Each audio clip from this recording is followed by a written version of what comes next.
Hey everybody, welcome back to Podcast on a Stick, the only podcast on a stick at Gamma Expo. I'm here with Ray, the wonderfully talented digital content coordinator at the UP. I got it right the second time. First time never happened. Never happened. Okay, so we are here at Gamma Expo. It is the industry trade show for the board game industry. It is, you will notice, there's fewer people in the background than at Gen Con or PAX Unplugged. How are you enjoying your show? I'm loving it. This is my second Gamma ever. It's a wonderful show. I love it. It's my favorite show because it's so, one, we get to see people like you. We get to hang out with our industry friends. Yeah. And not have to feel like we're pulling people away from making sales and working the booth. I love it. It's a show that's dedicated basically to talking to other people who work in the industry, which when you go to a Gen Con or a PAX, you often don't get the time to do. You'll be like, hi, it was good to see you. This show is literally, you are here to talk to other people, and especially people who are working in the industry, which is a very cool opportunity. And kind of from our side of it, you're here expected to talk about business. Yes. Which is really nice for, and it hopefully not too inside baseball, but a little bit when you talk at Gamma or at Gen Con or PAX, it's typically about here's the games coming up. You want review copies, things like that. This just allows for a much deeper level of conversation. Absolutely. But probably not something they care about a whole lot. So as a digital content manager, you were with CGE. Yep. Streaming. Yes. Building that side of things. Yes. And really, I think, setting a standard for what a lot of other companies tried to emulate with Thank you very much. With their it's true. Yeah. It is. And then now you're at the op. Yes. And you are managing their whole digital content. Yeah. Congratulations on, I saw 8 million views on TikTok last month. 8 million views in 1 month was pretty gnarly. That is phenomenal. Especially coming from Twitch, where the numbers are small. They're meaningful numbers, but they're smaller. Getting 50 live viewers on a Twitch stream is pretty significant. 8 million, my brain doesn't know how to comprehend that number. I just kind of blacked out. When you started, what were the TikTok views on a month? In a month on average? Oh, on a month, they were in the maybe 20,000, 30,000 range. Good job. Not bad. Yeah. But then I kind of figured out the formula, and that's been really cool. So what is, we kind of had this conversation earlier. What for you is the most difficult part of managing content across all of the different and wildly changing and emerging content platforms? Oh, there's so many. One is just juggling all of it. We talked about this a little bit, but when I started, this was my first job in short form content. So I was learning everything as I was going about it. Right. And I learned very quickly that you have your YouTube Shorts, you have your Instagram Reels, TikTok, all three of those platforms. Just use the same video for all of them. Nope. They all very different things. So that has, you think I make one short form video. That's great. Right. And sometimes you can repurpose it, but there's a lot more work in learning how those different platforms and those algorithms work.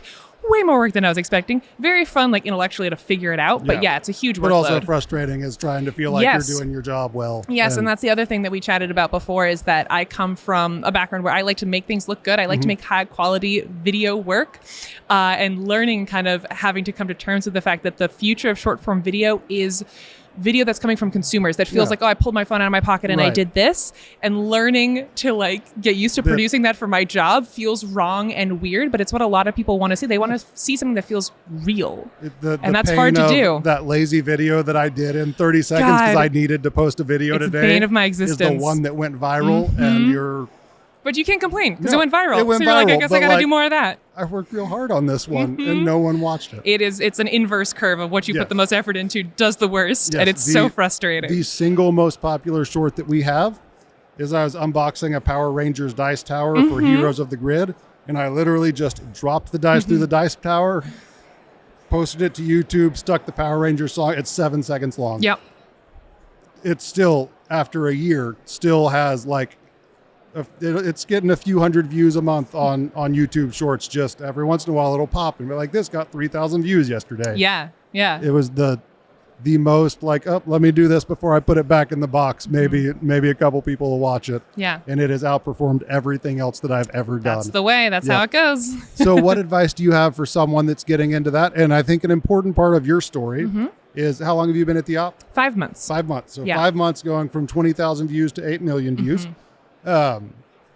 Without having experience in short form content. None. So you don't have to, hope you don't take this the wrong way. Yeah. You don't have to know what you're doing. No, I will scream that from the rooftops. I don't take any offense at that. So for someone that is just getting into this and feels, and for myself, like, because we're doing this, we're shifting to some short form content, but whatever it is, whether it's short form, whether it's just getting into video or streaming or whatever, for someone that feels like they don't know how to do it, so they can't do it. Yeah. What advice do you have? So I have so many things I can talk about, but I think the first thing I would mention with learning how to do short form content is you have to approach it differently than any other kind of content. You have to remember that when you're making a YouTube video or even a Twitch stream, your audience to a degree has sought you out. They might, if you're making, a video at Gnome Hollow, right, is one of our games from the op. You're making a Gnome Hollow video. You assume some people are looking up Gnome Hollow, how to play, or Gnome Hollow playthrough, right? TikTok, you are grabbing people who don't know they want to see your stuff. The hook, I know people say it, but it is so important. Learning how to make a good hook and how to appeal to some sort of human interest in those first 5 seconds,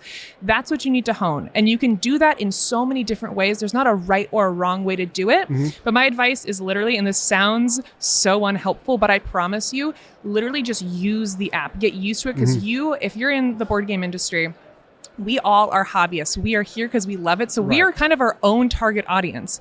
Take note when you're just scrolling through TikTok, take note of what videos you skip and what videos you watch. And take notes of that and try to see a trend in the hooks that are catching your attention. And I think TikTok needs 3 seconds to count a view. Yeah. So that's just because you saw 1 second of it doesn't count as view. Exactly. And TikTok, my Facebook and YouTube algorithms are dialed in to a drywall and concrete and then board game stuff. But it's it's a weird versus when I pick up Allison's phone and get on her YouTube app and I'm just seeing crazy stuff. It's so personalized. It's a little bit spooky when you think about it, but it's cool and very powerful. But then TikTok is just whatever the heck they feel like throwing at you. You have such an opportunity on TikTok to grab audience and potential consumers that you didn't know existed and didn't know that you have the opportunity to grab people who didn't know board games exist. That's such a cool, and that exists on other platforms as well, but to no such degree as TikTok. It's so exciting as a marketer.